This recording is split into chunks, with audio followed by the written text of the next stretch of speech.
स्वागत। वंचित बहुजन आघाडीच्या वतीने आयोजित आजच्या या महत्त्वाच्या पत्रकार परिषदेत सर्व पत्रकार बंधू भगिनींचं हार्दिक स्वागत आहे। आज या पत्रकार परिषदेला वंचित बहुजन आघाडीचे राष्ट्रीय अध्यक्ष ॲडव्होकेट बाळासाहेब आंबेडकर, प्रदेश अध्यक्ष रेखाताई ठाकूर, प्रदेश उपाध्यक्ष डॉक्टर धैर्यवर्धन पुंडकर, प्रदेश प्रवक्ता फारूक अहमद, प्रदेश उपाध्यक्ष अरुंधतीताई शिरसाट, पक्षाचे नेते अशोक भाऊ सोनोने, प्रवक्ता राजेंद्र पातोडे, जिल्हाध्यक्ष प्रमोद देंडवे आणि मी स्वतः सिद्धार्थ मोकळे अशी सर्व राज्य कार्यकारिणी आणि जिल्हा पदाधिकारी या ठिकाणी उपस्थित आहेत। पक्षाच्या भूमिकेच्या संदर्भात काल रात्री राज्य कार्यकारिणीची बैठक झाली, सविस्तर चर्चा झाली आणि काही निर्णय पक्षाने घेतलेले आहेत, काही भूमिका पक्षाने ठरवलेल्या आहेत, त्या जाहीर करण्यासाठी आजच्या या पत्रकार परिषदेचं आयोजन करण्यात आलेलं आहे। मी पक्षाचे अध्यक्ष ॲडव्होकेट बाळासाहेब आंबेडकर यांना विनंती करतो की त्यांनी पक्षाची भूमिका ही माध्यमांसमोर या ठिकाणी मांडावी। मी हिंदीमध्ये सुरुवात करतो आणि मग मराठीत येतो।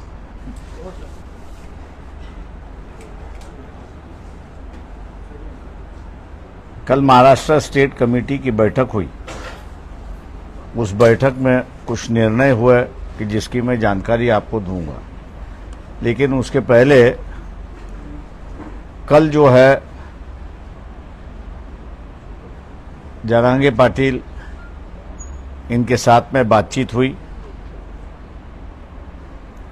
उस बातचीत करते समय फारूक अहमद और किशन चौहान ये दोनों मेरे साथ में थे, दोनों स्टेट कमेटी के मेंबर्स हैं। विस्तार से बातचीत हुई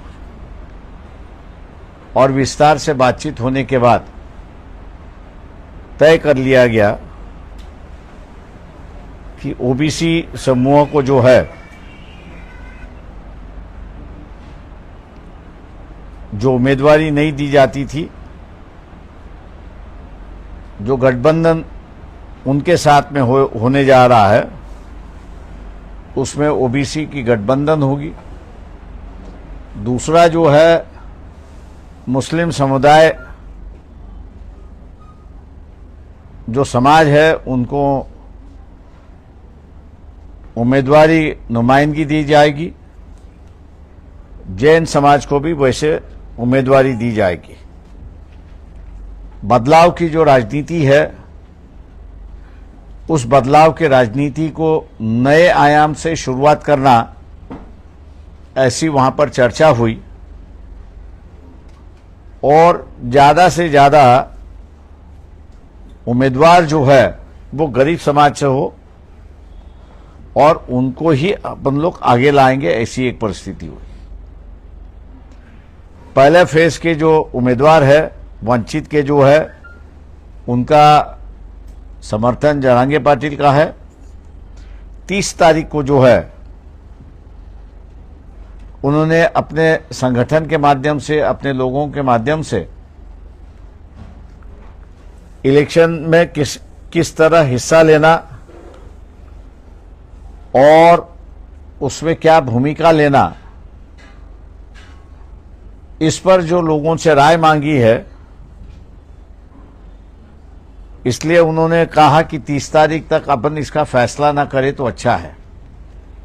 उस बात को हम लोग ने मान लिया है और 30 तारीख के बाद जो सीटें अभी हम लोग यहाँ पे अनाउंस करेंगे, बाकी की सीटों पर जो है दोनों मिलके फैसला करेंगे, ऐसी एक परिस्थिति है। दोनों की तरफ से किसी भी कैंडिडेट को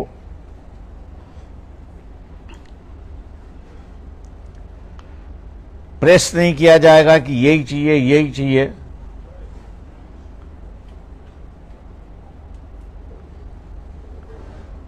लेकिन जो साफ सुथरी है, गरीब है और उम्मीद रखते हैं कुछ करने का, इन्हीं क्राइटेरिया पे जो है वो उम्मीदवारी वहां पर दी जाएगी।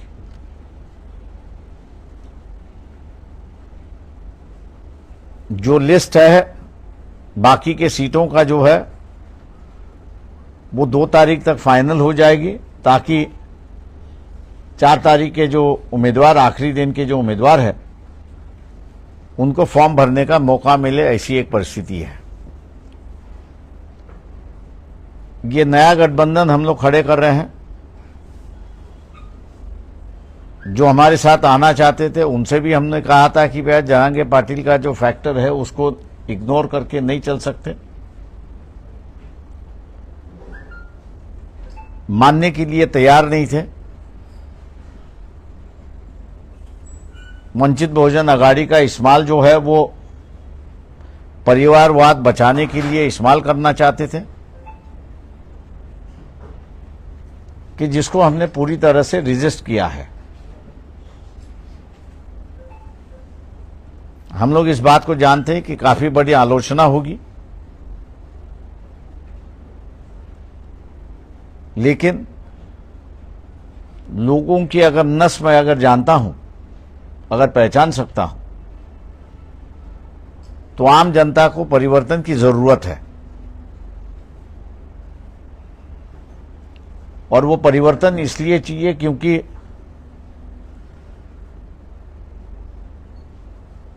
एमएसपी प्राइस जो है किसानों के लिए, जो एमएसपी प्राइस सबसे लाभदायक है ऐसा मैं कहता हूं, उसका कानून बनना चाहिए।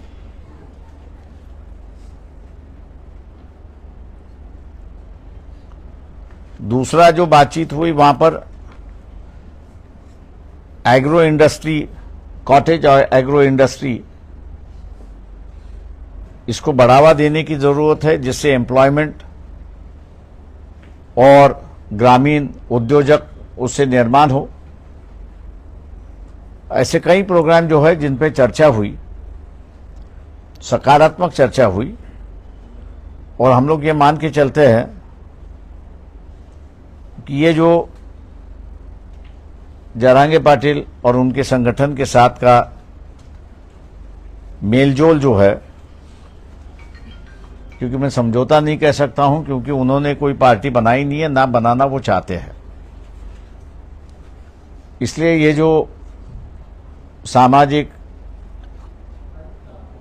गठबंधन हो रहा है, जिसको हम लोग एक राजनीतिक आयाम देने जा रहे हैं, लोग इसको स्वीकारेंगे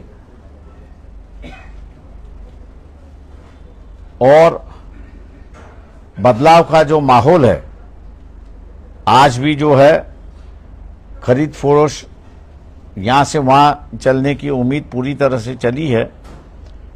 हम लोग ये मान के चलते हैं कि इस समझौते के माध्यम से एक नई राजनीतिक शुरुआत होगी, नीतिमत्ता की राजनीति वहां पे शुरुआत होगी, मूल्यों की राजनीति शुरुआत होगी, और आम आदमी के सवालों को एड्रेस करने की राजनीति यहां पे शुरुआत होगी। ऐसा उम्मीद हम लोग करके चलते हैं। मैं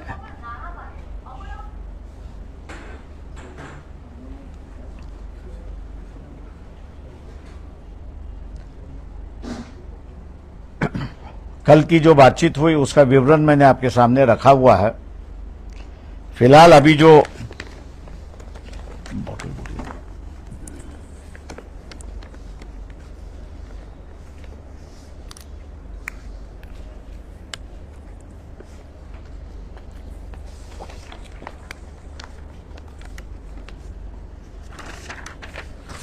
फर्स्ट फेज के जो उम्मीदवार है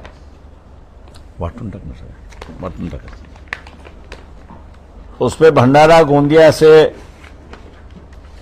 संजय गजानन केवट दीवर समाज से है, गढ़चिरौली चिमूर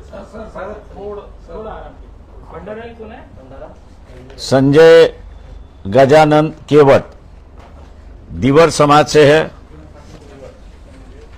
केवट। गढ़चिरौली चिमूर में से हितेश पांडुरंग मडावी गौंड समाज से है, चंद्रपुर से राजेश वार्लूजी बेले, राजेश वार्लूजी बेले हे तेली समाजाचे आहेत. बुलढाणा वसंत राजाराम मगर जी हैं, माली समाज के हैं. वसंत राजाराम मगर माली समाज के हैं.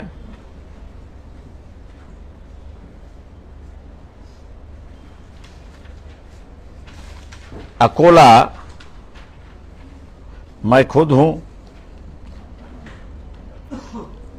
अमरावती आरक्षित है, कुमारी प्राजक्ता तारकेश्वर पिल्लेवान.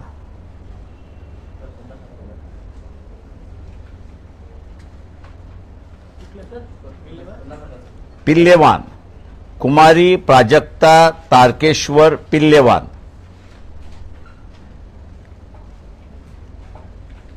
वर्धा जो है प्रोफेसर राजेंद्र सालुंके, ये कुंभी समाज के हैं.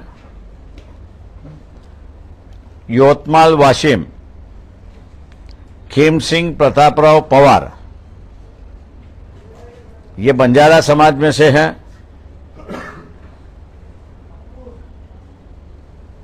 पार्लियामेंट्री कॉन्स्टिट्यूंसी नंबर 10 जो नागपुर की है, उस नागपुर के कॉन्स्टिट्यूंसी में इंडियन नेशनल कांग्रेस इनका समर्थन हम लोग कर रहे हैं.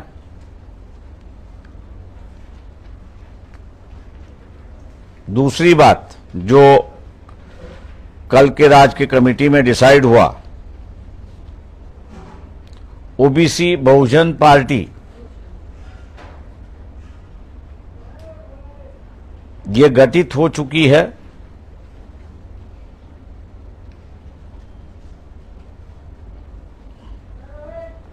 और सांगली पार्लियामेंट्री कॉन्स्टिट्यूंसी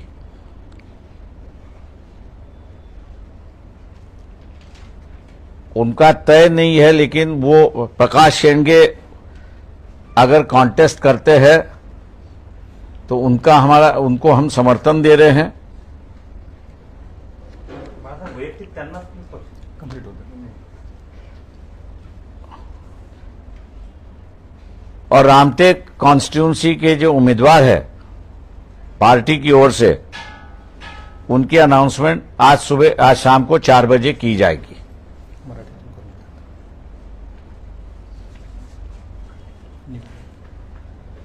मराठीत सलग मराठीत एकदा बोला.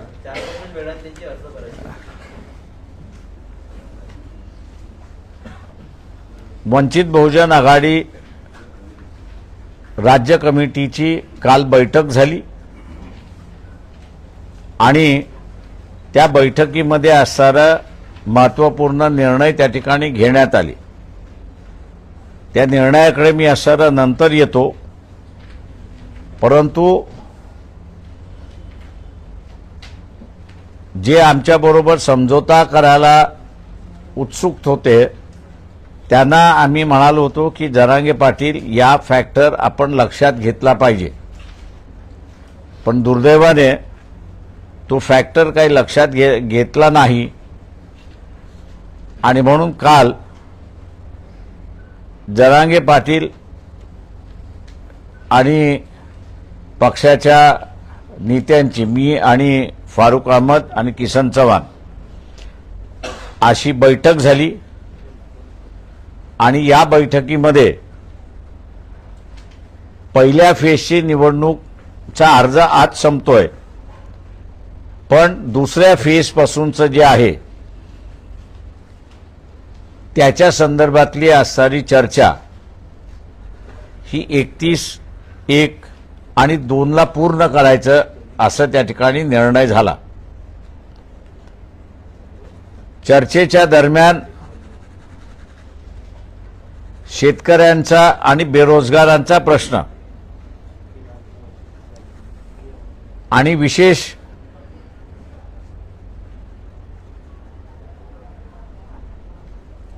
ॲग्रो इंडस्ट्री याला प्राधान्य कसं द्यायचं आणि ग्रामीण भागातून उद्योजक आणि व्यवसाय इतर करता येईल त्याच्या संदर्भात आणि इतर प्रश्नांची सुद्धा चर्चा झाली। त्या सगळ्या महत्त्वाच्या चर्चेमध्ये आजपर्यंत ओबीसी समाजाचं लोकसभेमध्ये एक किंवा दोन व्यक्ती सोडला तर गेल्या 70 वर्षामध्ये प्रतिनिधी दिलेला नाही।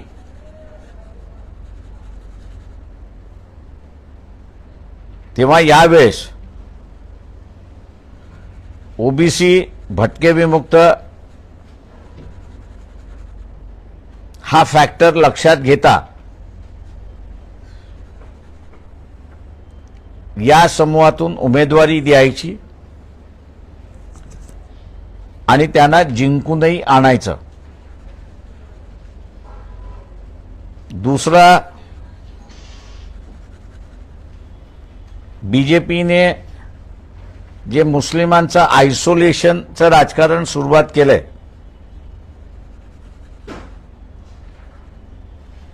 त्याला थांबवण्यासाठी या लोकसभेमध्ये मुस्लिम उमेदवार सुद्धा आपण उतरायचा आणि त्यांनाही उमेदवारी द्यायची।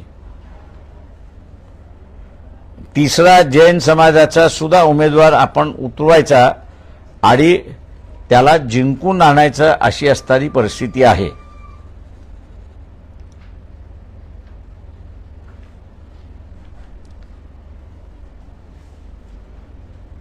महाराष्ट्रामध्ये उपेक्षितांची, वंचितांची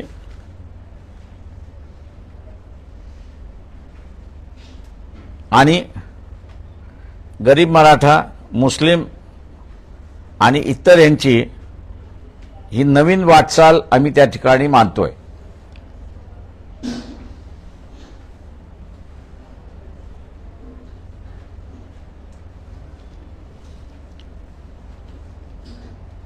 या वाटचालीला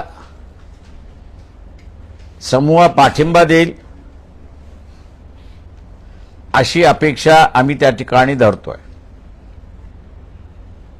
दुसरं, सगळ्यात महत्त्वाचा जो निर्णय झाला तो म्हणजे राजकारण आणि इलेक्शन यामध्ये प्रचंड पैसा खर्च केला जातो, वापरला जातो।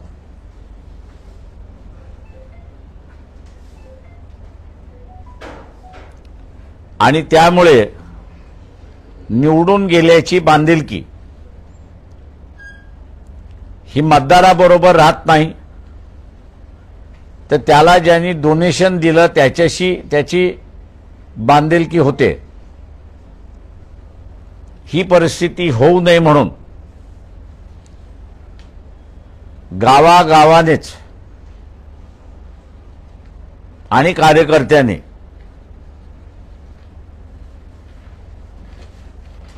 प्रचार सुरुवात केला पाहिजे। शासनाने नेमून दिलेल्या खर्चाच्या मर्यादेच्या आतमध्येच किंवा त्याच्यापेक्षा अर्ध्या खर्चामध्ये या निवडणुका पार पडतील असं प्रयत्न आमच्याकडून त्या ठिकाणी होणार आहे।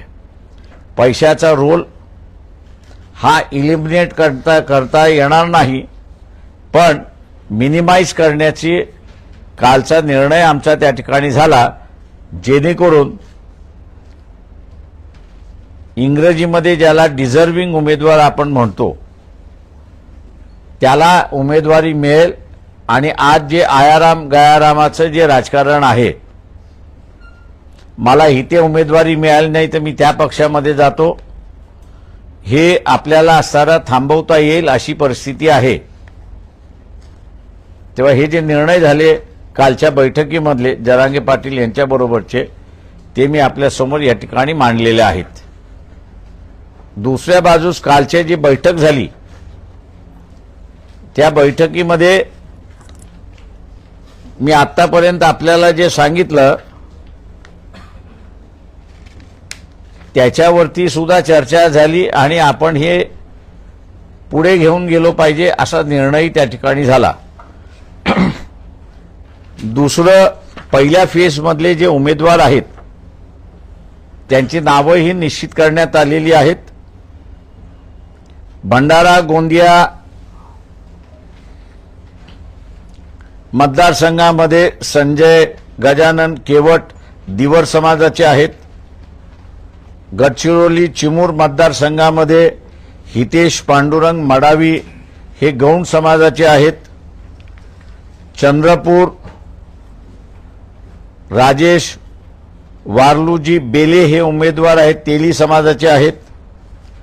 बुलढाणा वसंत राजाराम मगर हे माळी समाजाचे आहेत.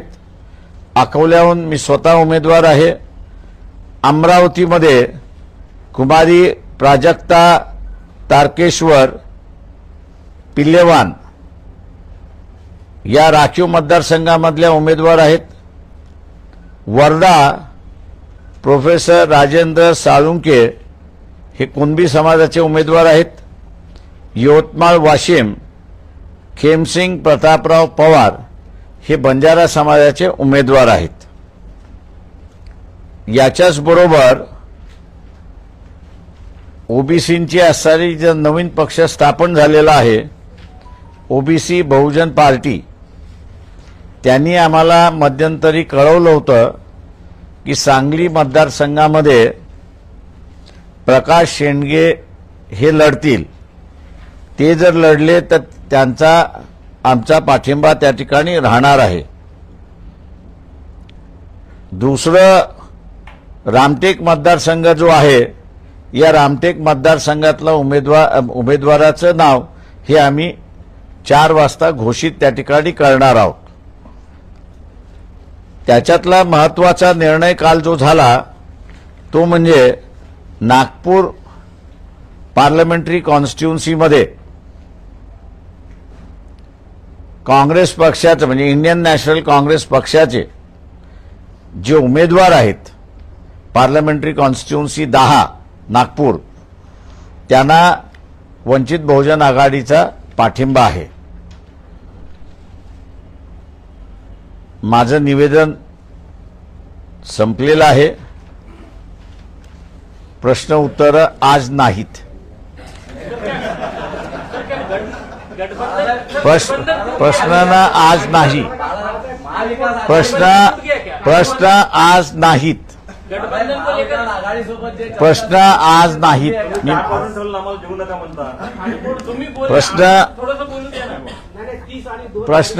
प्रश्न जे आहेत आज नाहीत. आज जे आहे ते एवढंच जाऊ द्या. पक्षाने घेतलेले जे निर्णय आहेत ते निर्णय लोकांपर्यंत जाऊ द्या. ते लोकांपर्यंत पक्षाचे प्रश्न जे आहेत उद्यापासून तुम्ही आणि मी याच शहरात आहोत तेव्हा आपण ते घेऊ शकतो. थँक्यू.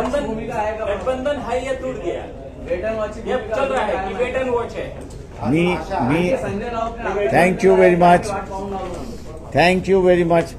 आज या ठिकाणी पत्रकार परिषदेला उपस्थित असलेल्या काय समजावं सर? सर्व आम्ही काय समजावं? पत्रकार बांधवांचे आम्ही समजावं का? आभार मानतो आणि सर्वांना विनंती करतो की पक्षाने रात्री उशिरापर्यंत बैठक घेऊन जे निर्णय घेतलेले आहेत ते जनतेपर्यंत पोहोचणं गरजेचं आहे आणि आमचं माध्यम तुम्ही आहात. त्यामुळं हे निर्णय जनतेपर्यंत पोहोचवा ही आम्ही तुम्हाला विनंती करतो. प्रश्नोत्तरांसाठी बाळासाहेब अकोल्यात आहेत. प्रवक्त्यांची अख्खी फळी तुमच्यासाठी